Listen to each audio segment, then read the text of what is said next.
Joining me now is Congresswoman Linda Sánchez. She's a member of the Congressional Hispanic Caucus and chairs the Bold PAC. Congresswoman, good to have you up next. Let's start here with why this is the issue. The president says this is about democracy. We saw the success of arguing reproductive rights in 2022. Why is this the issue that should be the center? Sure. Well, we saw, because of the results of the 2022 election, that it was a very motivating factor, particularly for Latina voters.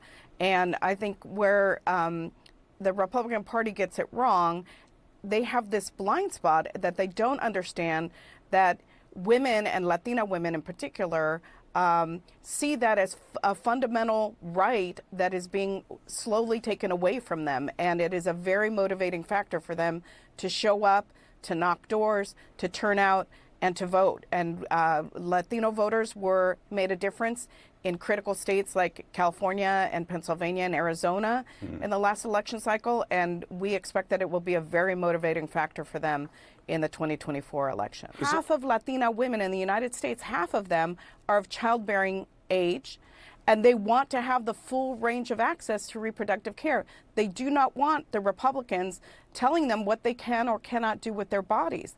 They do not want states' attorney general deciding how sick or close to dying they have to be in order to access abortion care.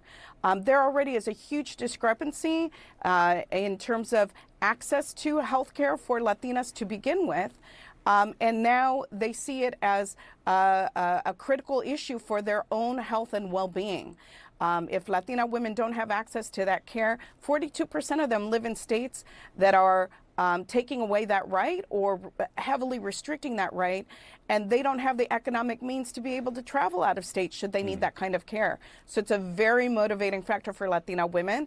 We will be Bold PAC, which is all female led this year. I'm the first woman to head Bold PAC. We'll be focusing in on that issue specifically for Latina voters because it's a winning issue. The 2024 election is not just about the presidential election, although that is very important, but we have an opportunity for the Democrats to retake the majority in the House and to defend seats in the Senate. And so in each of those districts that are competitive, we are going to be using that messaging. It's not all on the president to carry that message to the voters. But are you confident that he will, as aggressively as many believe that he will need to? I think so, yes. And I think that there will be many other people echoing that and amplifying that message where it is a successful message, which is pretty much everywhere across the United States. If you look at what's happened in Virginia and Ohio and some other states, Kansas, it is a winning message. And again, there doesn't need to be just one messenger. That's what Bold PAC's work is focused on. It's focused on, recruiting Latino and Latinas to run for Congress, combating misinformation, and getting the right messaging out, the accurate messaging out to the Latino community. Congresswoman Linda Sánchez, chair of the Bold PAC, thanks so much. Thank you, Victor.